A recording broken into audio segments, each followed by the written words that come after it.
Apparently I'm saboing GML. Says This Chuck is saboing. Good Morning Liberty. I don't know what that means. Sabotaging. Oh. Well, what is going on, all of our liberty-loving friends? Welcome back to another fantastic episode of Good Morning Liberty. My name's Charlie. With me, as always, Nathaniel Paul. How does Tuesday roll for you? Tuesday's feeling pretty rough right now. You got to work after this, too. It's feeling pretty rough, and We're going to go build some houses. I'll tell you what, I woke up this morning. Well, let me tell you a story. Can I tell you a story real quick? A personal one? This is Good Morning Liberty, by the way. We talk about life, liberty, and the pursuit of meaning every single day of the week when we want to. I'm a little out of it this morning. Very out of it. In fact, if today's episode goes well, it'll be like that scene in Old School when he does the debate, and then he, comes out of it afterwards. He's like, what happened? What happened? I blacked out. What happened? No, this is probably actually going to be more like the scene in Wolf of Wall Street when you're driving the Ferrari. It's a lot. The first like time. that, yeah. So I had a bad dream. Okay. My morning starts with a bad dream. And the dream goes something, I can't believe I'm telling you this right now, but I'll tell you. I mean, the end of this dream is the important part, and it's why I'm so out of it right now. Okay. I had this bad dream. I'm at an event. I'm walking my wife, Lacey, up to a hotel room. On a leash? No. I'm taking her up to a hotel room. Make sure she gets there safely so she can sleep with this guy.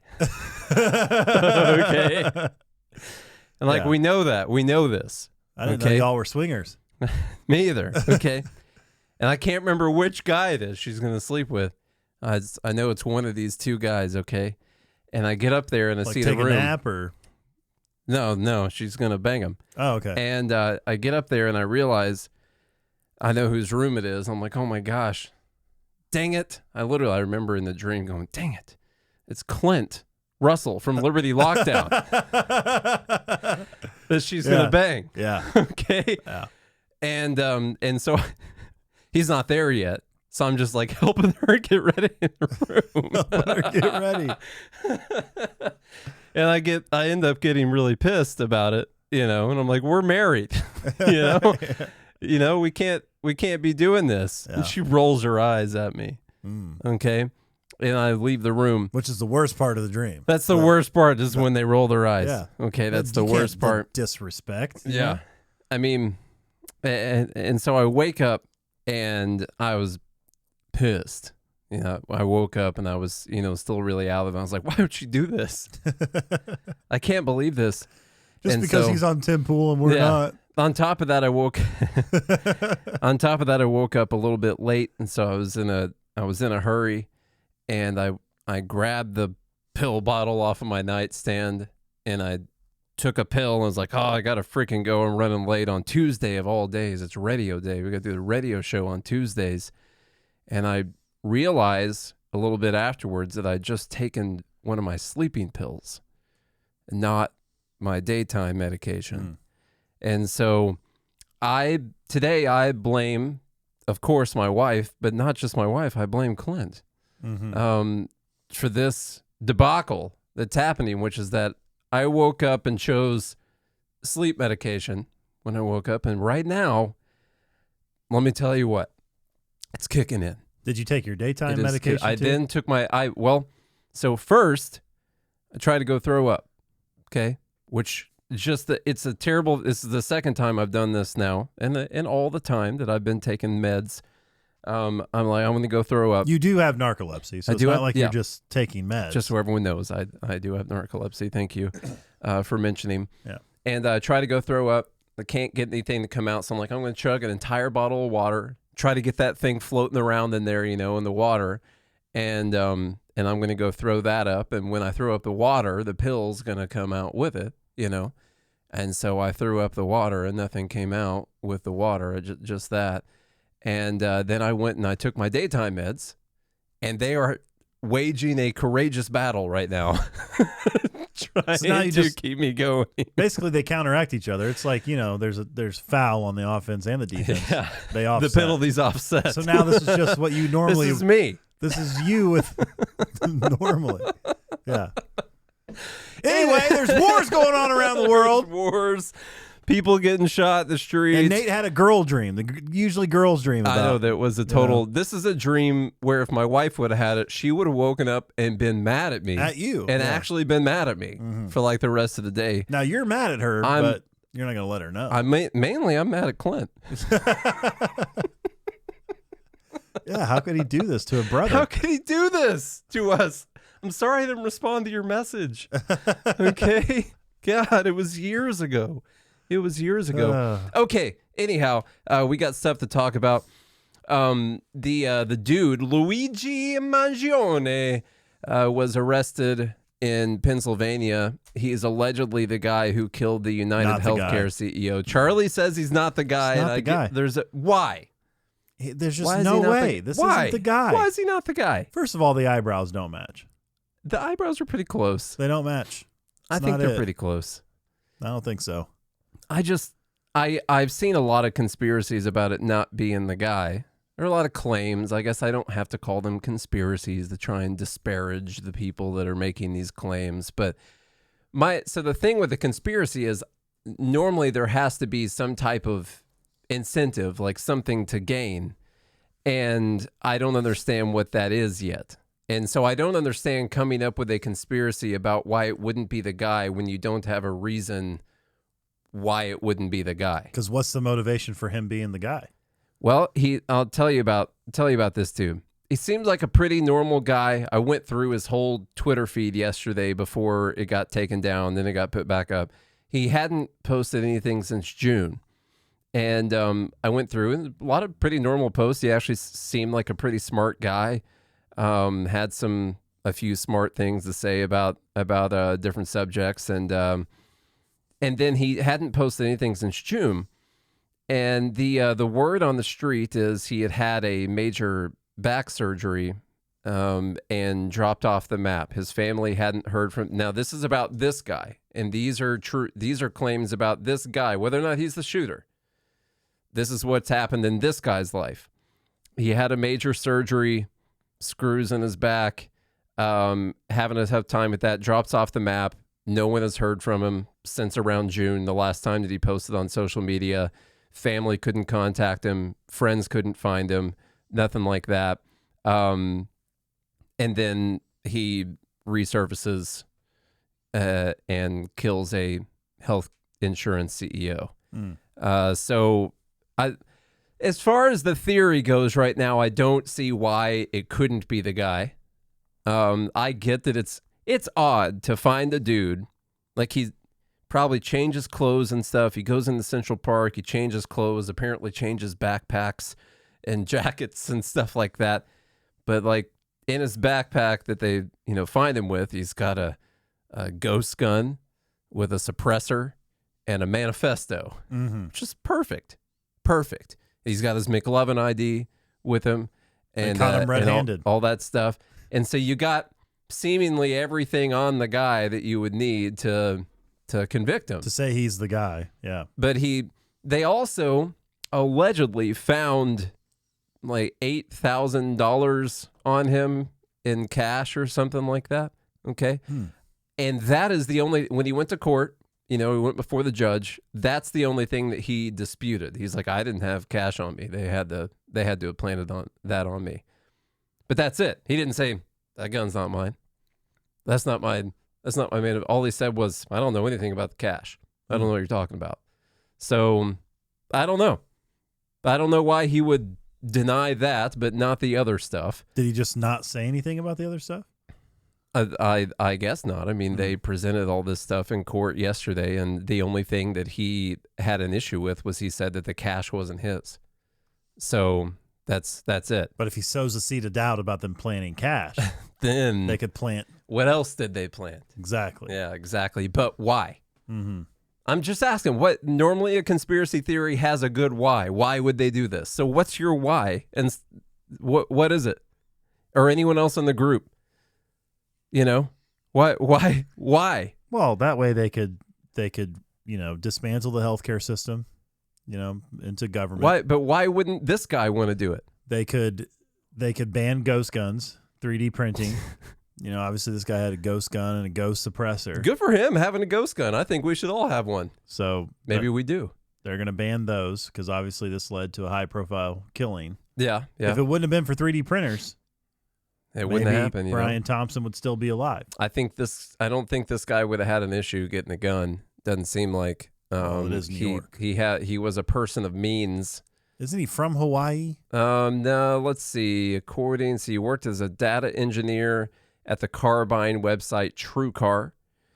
Let's see. Graduated from UPenn in 2020.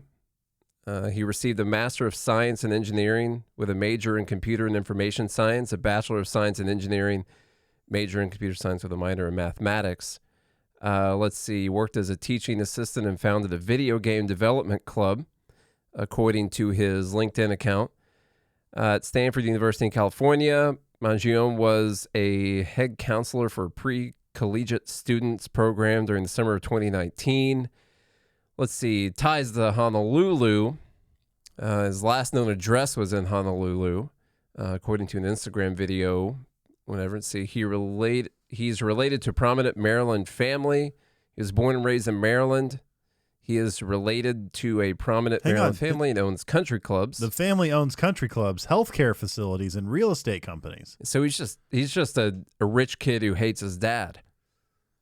That's just really all it is. His dad probably looked up to this Brian Thompson guy, and so he wanted to take out his dad's hero. I just don't see I don't understand the conspiracy theory here. He was valedictorian. He captained the Gilman robotics team. What? There's nothing saying this guy wouldn't have some kind of bad medical problem and decide he wants to take out a You're healthcare telling me you don't CEO. see the conspiracy theory? No, I don't see this one, and I love a good conspiracy theory. I just don't get it. What is his motive for taking out a healthcare CEO? What's the motive? This guy had everything going for him. He probably had some kind of bad healthcare thing happen, and decided he was going to do something to solve the problem. I don't know. We'll see what his manifesto says. If it's a real and they also won't release it. So what are we going to do if he admits to all of it? He didn't deny the gun being his or anything else being his in court. Does the gun match? So how far does the conspiracy theory goes? He admits to it, but that's because they're threatening to hurt his family or something like that, or But why? Yeah. Why can't this just be the guy? I can't see how you're just going along with it. Hey, he's innocent until proven guilty. Now I'll go along with that, but I'm just saying I don't see the grand makings of a conspiracy here yet. It's just not coming together for me. But hey, if I see some kind of evidence or whatever, that's fine. I want to talk a little bit about the healthcare stuff. Of course. So we're going to start with this Taylor Lorenz being on Piers Morgan. By the way, I did see that I think she got let go from her whatever publication, Vox something, that she was working for because of all the crazy stuff she's been saying. But here's a little clip from her. I do believe in the sanctity of life. And I think that's why I felt, along with so many other Americans, joy, unfortunately, because it feels like... Serious? I mean... Joy in a man's execution? Maybe not joy, but certainly not empathy. Because again... We're watching the footage. How can this make you joyful? This guy's a husband, he's a father, and he's been gunned down in the middle of Manhattan. Why does that make you joyful? Thousands of Americans that he murdered. So are the tens of thousands of Americans, innocent Americans, who died because greedy health insurance executives like this one push policies of denying care to the most vulnerable people. And the many millions of Americans that have watched people that I care about suffer and in some cases die because of lack of health care. So should they all be killed then? Should they all be killed, these healthcare executives? Would that make you even more joyful? No, that would not. But why not? And, why are you laughing? I think because it wouldn't fit. I love Pierce. He does a good job, Most of the time. I like people who, but he's good at, I don't have that where I can put myself in an uncomfortable, awkward situation in that kind of conversation. Like, I don't have that quality right there. I get uncomfortable watching other people in that situation, and that's one of the reasons I just hit pause right then.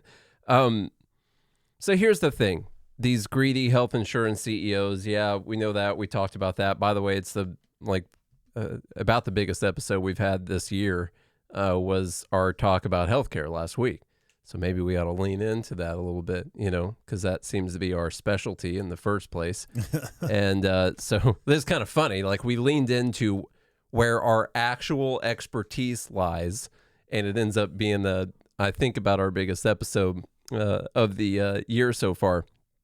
So I wanted to bring up a couple things I've seen Khanna say.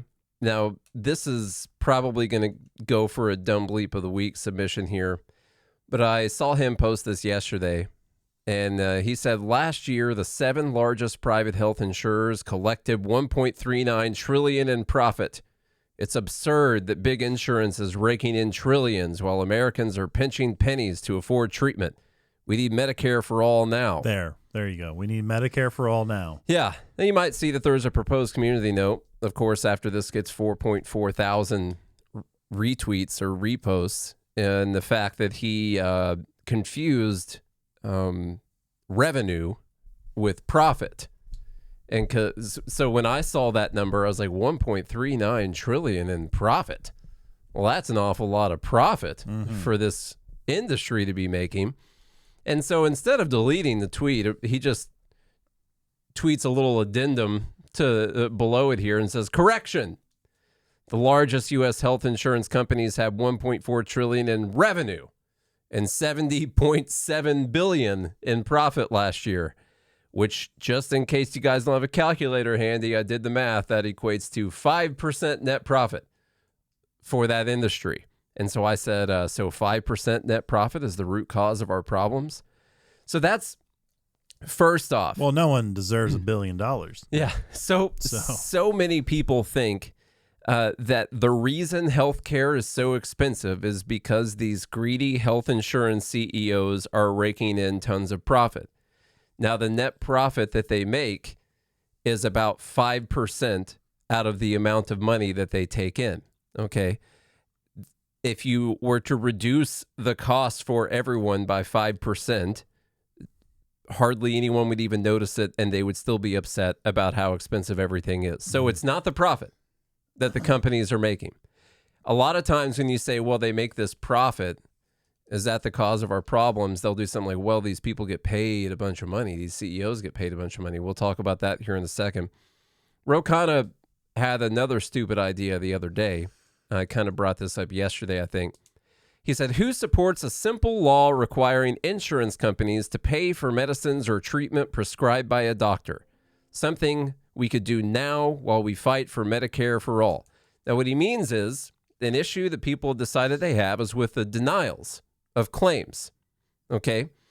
And you can talk about how maybe some people have died because of the claim denials. The number they give you, the 68,000 that die every year through lack of health insurance, that's not just claims that were denied. They didn't not all of those came from people who had insurance and all their claims were denied, by the way.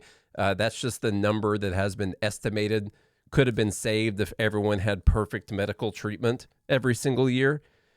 Which, by the way, even if you saved all those people, there would then be another group of people who could have been saved if we had still a more perfect medical system that they would all have. And so the answer that they have is that everyone should get everything provided to them at all times. Yes.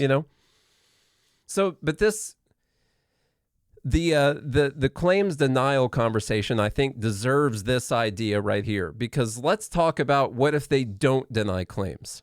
Because his idea is, what if there was a law passed that they had to cover every claim that was made, anything that the doctor said needed to be done, they had to pay for it. Well, there would be no insurance companies. Well, no. That's what would happen. The economic question there is, okay, well then what's the incentive for the doctors in that scenario? The providers. Let's just say the providers. Because guess what? Those are also ran by human beings who get paid for their work, make money, drive nice cars, have nice houses.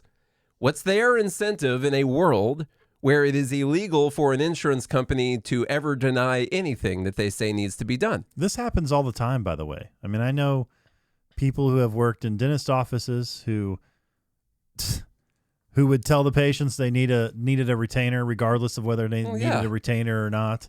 Yeah. You know, and that's because they could get insurance to pay $500 for it. So you're looking at $500 per person. And basically most people would be like, oh, okay. So you're talking about setting up an environment where any doctor who wants to make any amount of money can suggest any number of treatments for anyone, and it would be illegal for the health insurance company to say that it wasn't necessary. So like this conversation brings up the fact that there does need to be a negotiation here. There has to be someone who questions whether or not the thing is medically necessary, because doctors and providers and whoever else it is also have an incentive to charge as much money and do as many procedures as they possibly can so they can make as much money as possible, because they're also human beings.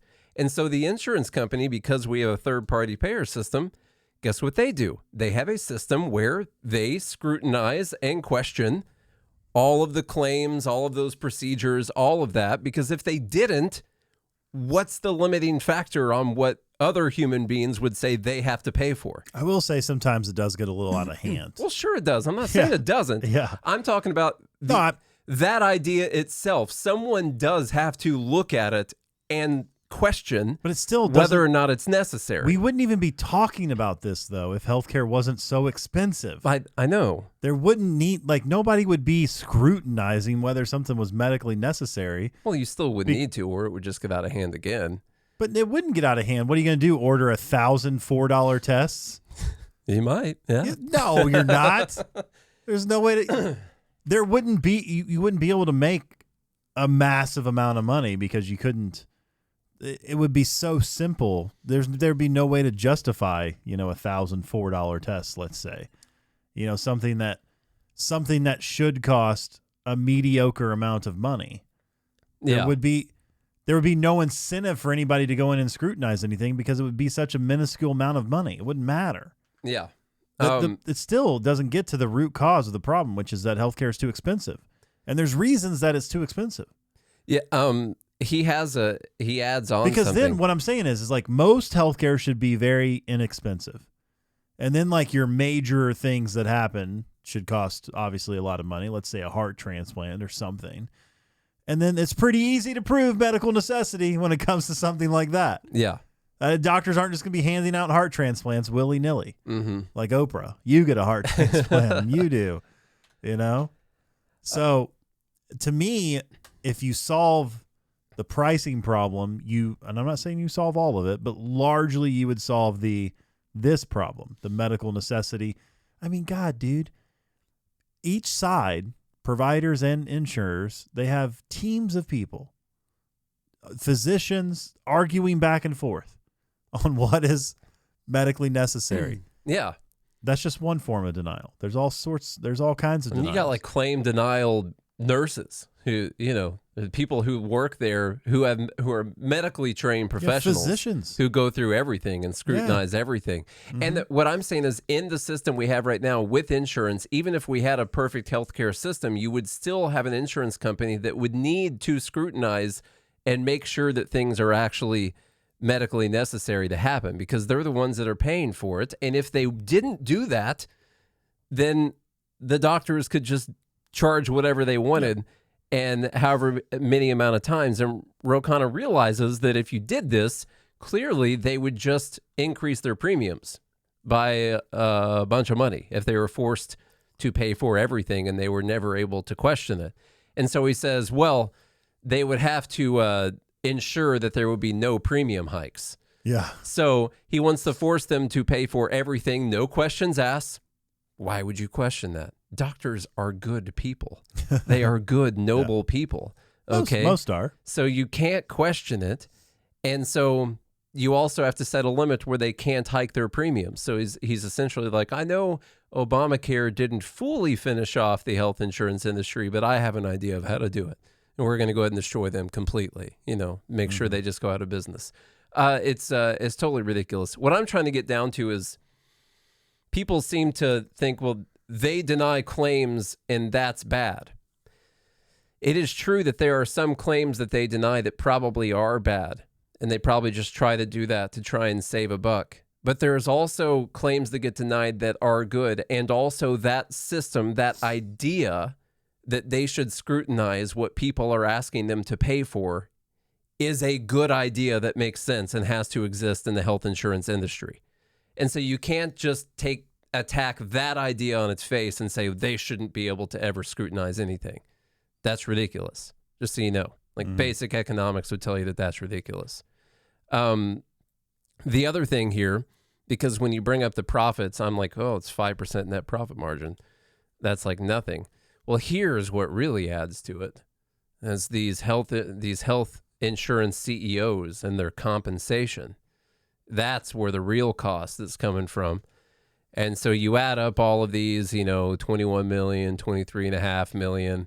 Brian Thompson is at the bottom of the list, by the way. Jeez. At 10.2 million. And you add all that up, it adds up to about $160 million. And so, yeah, you take that out of 1.4 trillion, and you've made a big dent in it. Let me tell you what. Guess what? If you take that out of the profits, it's still 5%. It's not even enough to move it off of 5%. Okay, it's not enough money to move it off of that.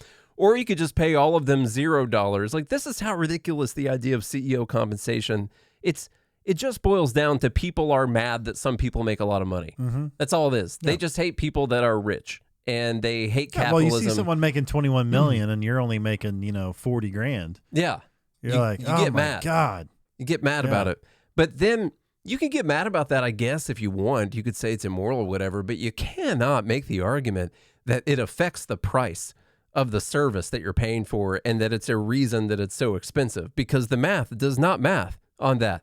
You take 160 million, and by the way, if there's 160 million people in America that have a health insurance plan, it's more than that, probably. I don't know what let's say it's 160 million. You each get $1. You each get $1 for the year. Everyone reduces their yearly premium by $1 if you don't pay these people anything, and that is how much their compensation works into the price of your premium that you pay every year. So don't make the argument that it affects the price whatsoever. You can say that it's immoral or something like that. You'd be wrong. You could say that it's immoral, but you can't say it affects the price. And by the way, the reason I say it's not immoral is that it's important to have people who are good at business, running businesses that are very important. The difference in paying for a CEO that is $1 million a year or $300,000 a year, a number that people won't get mad at, I guess, versus a CEO that's $25 million a year, could be $50 billion. It could be running the company into the ground and all of those people losing their health insurance. And you pay $20 million to ensure that $50 billion worth of, it's going to be way more than $50 billion, but whatever, that all those people are able to get health insurance, essentially, and not lose another one of the competitors and consolidate this market even more. I just hate bad arguments when it comes to this stuff. That's my biggest thing. I agree. Like, make a decent argument. Someone, please. I'm waiting on it. Well, this gets people in their feels. I know. It becomes emotional. It's the same thing. What are some of the other CEO? People get mad about Amazon. People get mad about, Jeff Bezos. They get mad about Elon Musk. This stuff is no different. But they don't get mad Walmart. They don't get mad at billionaire Taylor Swift. No, they're fine with that. They don't get mad at billionaire Oprah Winfrey. I saw people, I guess Taylor Swift gave out like $197 million in bonuses to people on her Eras tour. And they're like, oh, you know what all the posts were about that, of course. Oh, yeah. How much money do you think she made on that tour? Oh, God, $1 billion? I mean, it's probably more than that. Imagine what the tickets are, the merch sales, everything going for. I mean, she's worth $1 billion. But the amount of money coming in from that stuff, I mean, it's got to be ridiculous. I just want to know what she got paid per hour versus the people who put up the lights. That's what I want to know. And it's got to be thousands times more. It's worse than the CEO pay comparison, by the way. It's much worse than that. And she does way less work. A lot less, and she's bad at it sometimes. I guess she's fine at singing. That's fine. Well, she's gotten a lot better. Yeah. She used to be horrible. But sticking on healthcare for a minute, and then maybe we'll go, because I don't know, my brain's, I'm losing more and more brain powers. You remember the story from the beginning of the episode? Yeah. Yeah, it's still good. They caught the guy? It's still, no. The story about me taking my sleep meds. Oh. That story. It's still the case. No, I forgot about that. That I'm on. I did too. There for a second. I take your personal stories and I listen to them and then I just move on about my life. Yeah. Let's go on living. A new Gallup survey found that 62% of Americans say it's the federal government's responsibility to ensure everyone has health care coverage. Jesus. It's the highest it's been in more than a decade. Okay, more in the U.S. see health coverage as government responsibility, which means we are losing this war right now. And all these people that are upset with the healthcare industry, which is like almost everyone agrees it's okay. Everyone agrees it's too expensive. Why was it 70% in 2006 though? What's happening here? Yeah, it was up at 70 at that time, and then they end up getting Obamacare, of course, and it drops down for a bit afterwards when everyone's premiums spike. And then things get so expensive, they realize, well, the premiums spiked, but I wouldn't be able to afford that on my own right now. Plus, I'm kind of sick from all the McDonald's, so they better guarantee me some kind of coverage. And so now it's worked its way back up to 62%, and it's down at 36% of the American people say it's not the responsibility of the federal government to make sure everyone has health care coverage. Well, I want to let all of those percent of people know right now that you're living in it right now. So don't you be complaining about what we currently have. This right now, the situation we're talking about is because of the government guarantee, making sure that all Americans have health care coverage. That is what we live in right now. The ACA, Obamacare, has completely ruined the health insurance industry, made it so expensive. And as we mentioned last week, I'll say it quickly once again, they've taken away most of the ways an insurance company can be profitable, which is by creating very cleverly devised risk pools of people and having people who don't need to use it pay into it throughout the year.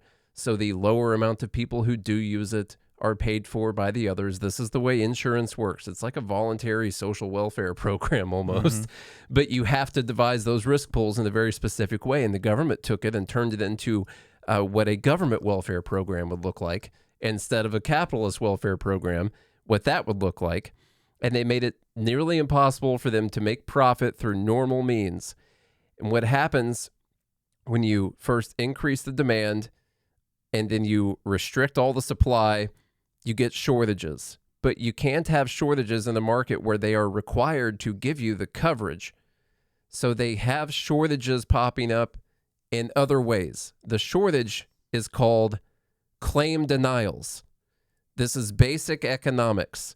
The government has created a shortage, but they are required to tell the person that they have health insurance. So you give the person a piece of paper that says you have health insurance. So there's no shortage right there. Then on the back end, the shortage occurs when they try to deny you the service that they were legally obligated to give you, even though they probably didn't want to give it to you in the first place.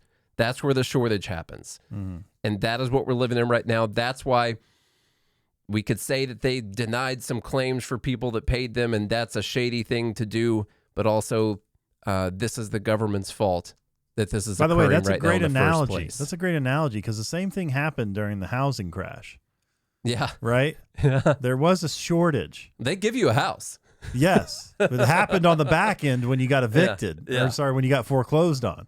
Exactly. And that's because the government forced banks to lend you money that they wouldn't otherwise have qualified you for. You got kicked out of the house. And you didn't really get the house. That's a great analogy. That's a great analogy. Well, it's the third time I've said it on the show so far, so I'm glad. It just now kicked in. Maybe I was taking meds prior to, and today I'm full of clarity. Maybe I'm just talking slow enough. Yeah, finally. And I'm using way too many words to describe everything. All that being said, the good news that we have is that Daniel Penny was found not guilty. Acquitted. He was acquitted. We did have, the Twitter doing its normal thing, which is, there's about to be riots. There's about to be riots. This person says there's going to be riots. And then you have, here's a protest erupts outside. This is a fight that broke out. There were hundreds of people protesting last night in the street in New York. Nothing really crazy happened. It was just a bunch of people walking. Like even the video I saw was people walking down the sidewalk. I haven't seen any crazy protests and riots pop up yet. All right. And so that's good. But there's definitely been a lot of threats made. Jordan Neely's father is suing Daniel Penny because he just needs to get money. Of course, Jordan Neely's parents weren't interested in being there for Jordan Neely, when he needed it in his life, while he was a homeless person. And going through drug addiction and stuff like that. But he's sure as hell there for him right now, as long as there for him means he can sue someone and get a bunch of money from that person. So he's still going to try and make some money off of his son's death because that's how much he cares. You're getting a lot of the typical stuff. This is racism. You got one guy that called for, we need black vigilantes out there. Like, someone said, well, this is what you do to us, for being loud. I wasn't being loud. No, you were making threats. Making threats to people, saying that you were going to go to prison for life, making threats to people. And you were high. And you were high. Okay, that's not being loud. All right, like my neighbors. That's making threats against people. So anyhow, the point, what I'm saying right now is that we got to go. It's time to end the show. So that's good news. We'll talk a little bit more about it tomorrow, but we got the bulk of the conversation out. I have to pee really bad, and plus, only about 20% of my brain is working right now, and I can't handle switching to another conversation. All right, well, so if y'all enjoyed today's episode, which I'm sure you didn't, but if you did, I thought it was a pretty good episode considering all the facts on the ground. Exactly. Well, I'm going to deny your podcasting privileges in the future. You'll give me a microphone and everything, but exactly. You're not going to release it. Share the show with a friend or a family member. Leave us a rating and review on Apple Podcasts and Spotify. Go to all the links in the show notes to visit the sponsors that support this show. We appreciate that. Go to joingml.com or godhatesfeds.com if you want to be part of the Fed Haters Club, a growing club. And you can watch us live and interact on the pre-show. There's all kinds of channels in the Discord, conversations happening. It's the digital virtual space to be. And you get to throw in submissions for Dumb Bleep of the Week, which we're about to hit Dumb Bleep of the Year. Wow. Got to get that trophy ready. I'm happy to announce that I've got almost all the clips cut, pulled. We're ready. They just need to get thrown together. And so like week of Christmas where we're not going to be here, we'll be releasing a month of Dumb Bleep winners each day, and the live group, the Fed Haters Club, is going to be voting on that bracket for Dumb Bleep of the Year, and you can still join right now at 50% off, okay? Because I did the calculations, and the MSRP on the joingml.com Fed Haters Club is $14. That's the MSRP. That's the suggested retail price, okay? Yeah. But we're cutting you a deal. We're doing it for $7 right now. Right now, I don't know how long this sale is going to last, but right now it's 50% off. Yeah, until we talk to the boss. Yeah, I know. Yeah, I went back and talked to the manager, and they said, yeah, we're still offering that. We're going to keep doing it for a limited amount of time, and we can't give you the date that ends. So you better do it now. GodHatesFeds.com, joingml.com. Do all the things I said or don't. I don't really care, but Nate does, and if you do, we'll be back again tomorrow. Hope you have a good day and a good morning, Liberty.